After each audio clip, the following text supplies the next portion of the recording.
In today's video, I'm going to teach you how to create a new event in Microsoft Outlook Calendar. Whether you're scheduling a meeting, a personal appointment, or simply planning your week's activities, mastering this process will bring a lot of convenience and organization to your life. So let's dive right in. First things first, open Microsoft Outlook on your device. At the bottom of the navigation pane, you should see an option labeled Calendar.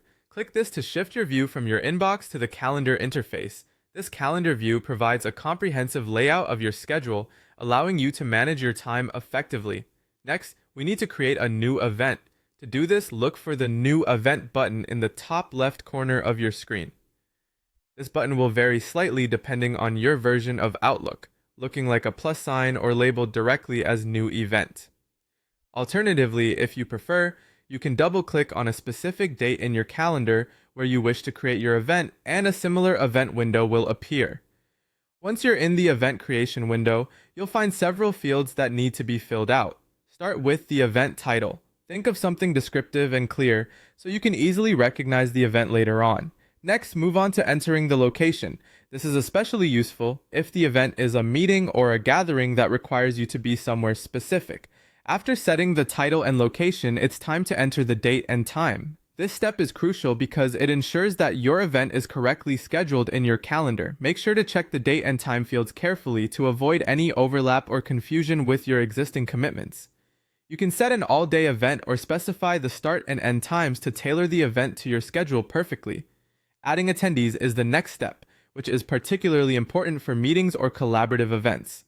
In the attendees field, simply type in the email addresses of those you wish to invite.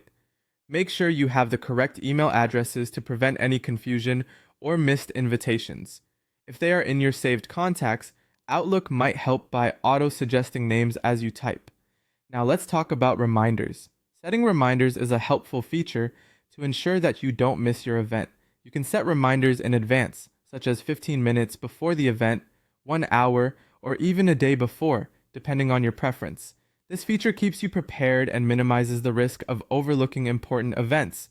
Finally, once everything is set to your liking, go ahead and save the event. You can do this by clicking the Save button, typically located at the top of the event creation window. After saving, Outlook will update your calendar with this new event. And there you have it, a scheduled event added to your Outlook calendar with all the relevant details, ensuring you stay organized and ahead of your schedule. Keep practicing this process, and soon it will become second nature. Thanks for tuning in, and happy scheduling!